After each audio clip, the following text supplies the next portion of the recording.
왕숙 푸르지오 더 퍼스트가 입주 시점에 시세가 얼마일지 예상해 볼 거고요. 왕숙 신도시의 아파트 가격이 언제쯤 9억 이상 되는지도 알아보겠습니다.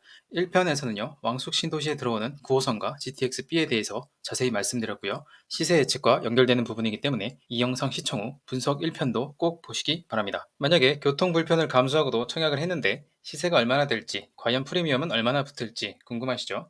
왕숙 푸르지오 분양가가 84A 타입이 6억 600만원에 발코니 확장비 800만원입니다. 합치면 대략 6억 1천만원입니다. 분양가 상한제 적용 아파트이기 때문에 주변 시세보다 싸게 나옵니다. 주변에 세 군데 택지지구의 아파트와 시세를 비교해 보겠습니다. 다산 진건지구 33평 아파트가 평균 9억입니다. 8호선이 개통이 되었고 상권도 확실히 형성이 돼서 안정적인 도시가 된 지역입니다.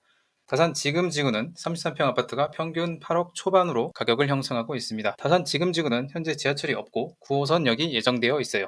지하철역이 없기 때문에 다산 진건지구보다 8천 정도 낮은 시세를 형성하고 있습니다. 왕숙 푸르지오 퍼스트와 가장 가까운 곳이 남양주 별내지구입니다. 별내지구 시세와 비교하는 것이 가장 정확합니다. 4호선 역세권 아파트 33평이 7억 중반입니다. 역세권이 아닌 아파트가 6억 초반입니다. 그러면 답이 어느 정도 나왔죠. 푸르지오는 지하철이 없고 단지 주변에 생활 인프라도 없죠. 별내지구 비역세권 아파트와 다를 게 없어 보입니다. 그러면 시세도 비슷하다고 볼 수 있는데요. 하지만 대규모 신도시 안에 있고 9호선 개통 기대감이 있고 2028년에 제일 새 것인 아파트인 것을 감안하면 입주 시점의 시세는 6억 후반이 적합해 보입니다. 그럼 프리미엄이 7천 정도 붙겠습니다.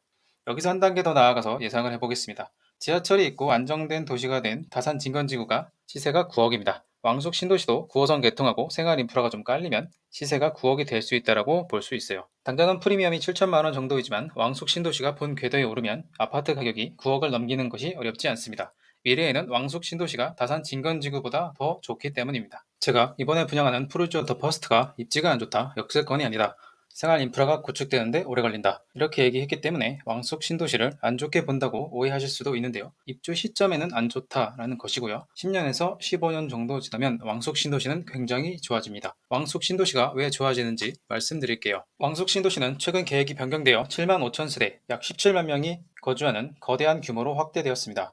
이는 웬만한 중소도시 하나가 서울과 가까운 곳에 생기는 수준입니다. 서울 최인접 지역에 17만 명 규모의 도시가 생긴다면 당연히 잘 될 수밖에 없겠죠. 저는 동탄 2 신도시처럼 성장할 가능성이 충분하다고 봅니다. 현재 동탄 2 신도시는 11만 7천 세대에 28만 명의 인구가 거주합니다. 왕숙 신도시가 동탄 2 신도시보다는 인구가 적지만 서울에서 매우 가깝다는 지리적 이점과 17만 명이라는 인구 규모는 상당한 파워를 갖게 할 겁니다. 인구가 많으면 큰 장점이 세 가지가 있어요. 첫 번째, 정치적 영향력이 높다는 것입니다. 투표자 수가 많기 때문에 정치인들이 왕숙 신도시 발전에 더욱 신경을 쓸 수밖에 없습니다. 이는 곧 정책적 지원으로 이어질 가능성이 높습니다. 그렇게 되면 핵심 생활 인프라를 유치하는 데 도움이 되죠. 두 번째, 인구가 많으면 사업성을 확보하는 데 유리합니다. 이용 인구가 많아서 장사가 잘 되면 대학, 병원, 백화점 같은 대형 상업, 의료시설이 계속 들어오게 됩니다. 지하철이나 고속도로, 광역버스 같은 교통망도 계속 확충되어집니다. 세 번째, 인구가 많으면 원하는 인력을 채용하기 쉽기 때문에 기업 유치가 쉽습니다. 인구가 많고 교통이 편리해지면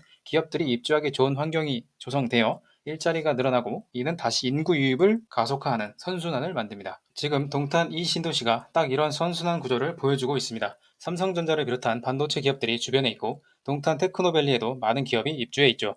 인동선 착공, 트램 착공, 그리고 이미 개통된 GTX A 노선 덕분에 교통도 매우 좋습니다. 인구가 많고 교통이 좋고 기업들이 계속 들어오면서 도시가 계속 성장하고 있죠. 동탄 이 신도시가 처음부터 성공한 것은 아니었어요. 동탄 이 신도시도 초반에는 물량이 워낙 많아서 가격이 오르지 못하는 시기가 있었어요. 새 아파트에 전세 물량이 쏟아지면서 사람들이 굳이 집을 사지 않고 전세로만 거주하는 경향이 있었죠.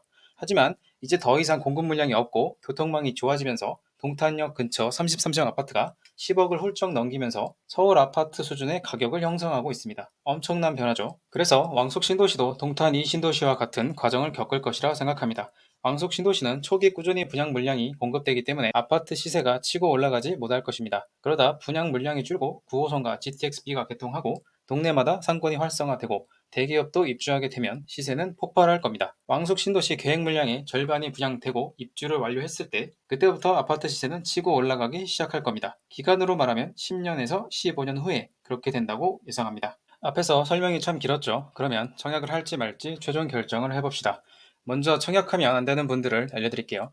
당첨 확률이 높으신 분, 서울로 출퇴근하시는 분, 실거주 오래 하실 분들은 이번 푸르지오 더 퍼스트 청약하지 마세요. 나중에 아래쪽 생활권에 9호선 역세권 단지가 분양할 때 청약하시는 것을 추천합니다. 아니면 다른 3기 신도시인 교산이나 창릉, 대장 신도시를 노려보는 것이 훨씬 더 현명한 선택일 수 있습니다.